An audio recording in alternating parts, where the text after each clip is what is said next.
Hello दोस्तों, मैं हूं हर्ष। आज की इस वीडियो में हम स्टार्ट कर रहे हैं चैप्टर नंबर 3, दोष धातु मल परिचय।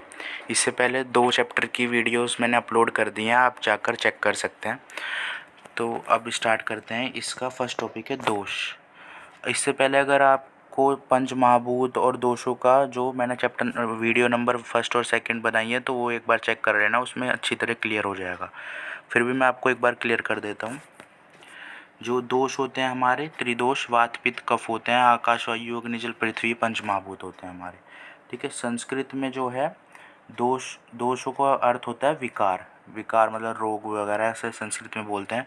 परंतु आयुर्वेद में जो है वात पित्त कफ, इन तीनों को ही दोष कहा गया है।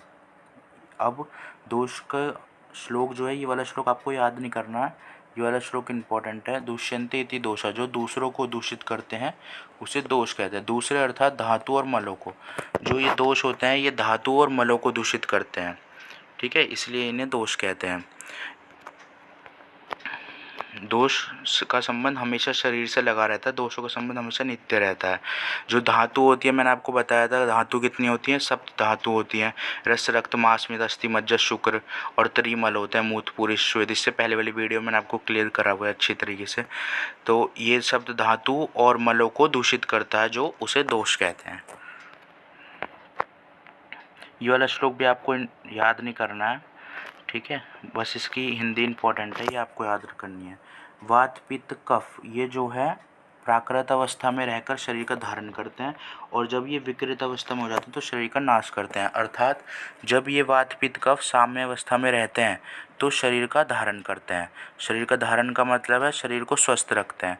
और जब ये इनकी वृद्धि हो जाती है, बढ़ जाते हैं, ये अपनी क्वांटिटी से या फिर कम हो जाते हैं तो शरीर में रोगों की उत्पत्ति कर देते हैं। रोग, जो हम बीमार होते हैं, जो भी कोई व्यक्ति बीमार होता है तो इसी कारण हो जाता है। उसके दोष जो होते हैं वो वात पित्त कफ, ये वृद्धि इनकी या तो ये बढ़ जाते हैं या फिर ये घट जाते हैं अपनी क्वांटिटी से। तो यही मेन कारण है रोगों की उत्पत्ति का। ठीक है, ये वाला पैराग्राफ ये बहुत ही इंपॉर्टेंट पैराग्राफ है, आपको हर पॉइंट में काम आएगा ये प्राकृत अवस्था में देखो वही लिखा हुआ है, वात पित्त का प्राकृत अवस्था में रहकर शरीर की सारी क्रिया जो होती है करते हैं। प्राकृत अवस्था मतलब जितनी इनकी क्वांटिटी है उसमें रहकर ही शरीर की सभी क्रिया करते हैं। अब देखो क्या क्या क्रिया करते हैं। वात जो है प्राकृत अवस्था में रहकर क्या करता है, गति करता है शरीर में। जितना भी हम चलना फिरना, ये सब गति जितनी करते हैं वात के द्वारा करते हैं। पित्त क्या करता है, शरीर में पाचन क्रिया करता है, पचाना, भोजन को पचाना, ये सब पित्त के द्वारा है। कफ जो है शरीर में बलवर्धक करता है, मतलब बल को बढ़ाता है ये कफ। ठीक है। अब ये वाला पेज इतना इम्पोर्टेंट नहीं है, पेपर में इसमें से कुछ नहीं आता है ऐसे कुछ। अब ये दोषों की संख्या, दोषों की संख्या के लिए आपको ये वाला श्लोक याद नहीं करना है, आपको ये वाला श्लोक याद करना है, ये इंपॉर्टेंट श्लोक है। वायु पित्त कफशिति त्रिदोष समस्थित विकृत अविकृत ते दहंति ते वितरंति च। ये देखो, ये अष्टांग हृदय सूत्र स्थान फर्स्ट में भी आपको मिलेगा, और ये बहुत इंपॉर्टेंट श्लोक है। आपको यहाँ याद कर लोगे तो अच्छा है, नहीं तो आपको उसमें करना ही पड़ेगा ये श्लोक याद। ठीक है। अब इसके बारे में बताया गया है, वात पित्त कफ, ये तीनों साम्य अवस्था में रहते हैं तो शरीर स्वस्थ रहता है, जो भी मैंने आपको ऊपर बताया। और अगर ये विकृत हो जाते हैं, मतलब या तो इनकी वृद्धि हो जाती है या क्षय हो जाते हैं, तो शरीर नष्ट हो जाता है। ठीक है। अब विकृत अवस्था में स्वस्थ, और जो विकृत हो जाते हैं तो नष्ट हो जाता है, अर्थात रोगों की उत्पत्ति होती है। ठीक है। अब ये देखो, ये जो है यहाँ पर ये व्याधि बताई गई हैं, ये इम्पोर्टेंट है।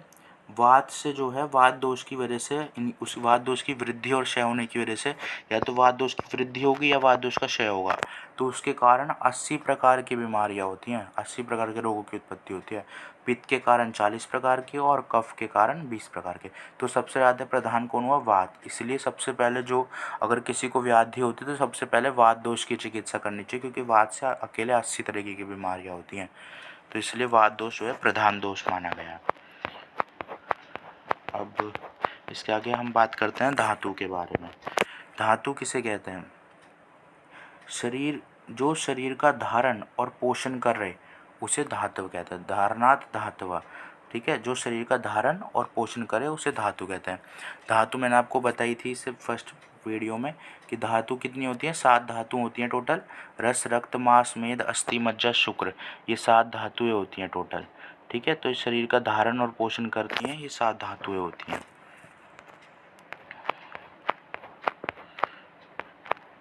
देखो, अष्टांग संग्रहकार, अष्टांग संग्रहकार के अनुसार जो धातु है वो सदा एक धातु दूसरी धातु का पोषण करती है। एक धातु क्या करती है? सदा दूसरी धातु का पोषण करती है। अर्थात रस से रक्त बनता है, रस से मांस, मांस से मेद, मेद से अस्थि, अस्थि से मज्जा, मज्जा से शुक्र। इसका मतलब ये है जैसे रस, जैसे हम कोई भी भोजन करेंगे, हमने कोई खाना खाया तो उससे आहार रस बना, तो उस आहार रस से जो है रक्त की उत्पत्ति होती है, और रक्त जो है मांस बनाता है, मांस जो है मेद बनाती है, मेद अस्थि, अस्थि मज्जा, मज्जा से शुक्र, ऐसे धातु की उत्पत्ति होती है। ठीक है।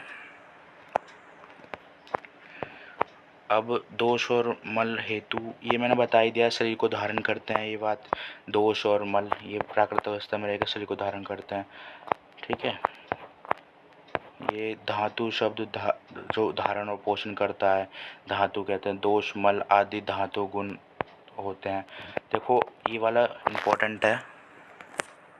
देखो धातु क्या होती है? जो शरीर का धारण करती है और पोषण करता है, उसे धातु कहते हैं।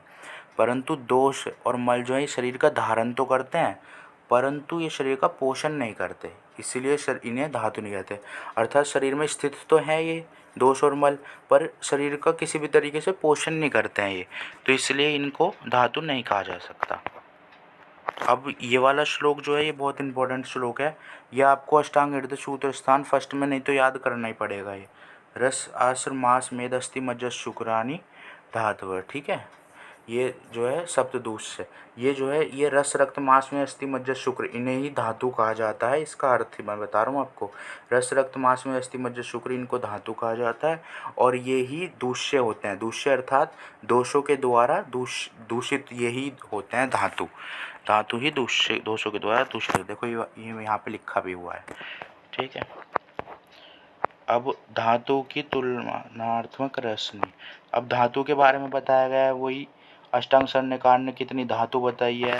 अब मैंने ये तो आपको बता ही दिया है, सप्त धातु बताई है सभी ने। रस रक्त मांस में अस्थि मज्जा शुक्र, ये देखो सभी ने ये बताई है धातु। ठीक है। ये वाला श्लोक है धारणार्थ धातु। ये टेबल हो गई हमारी।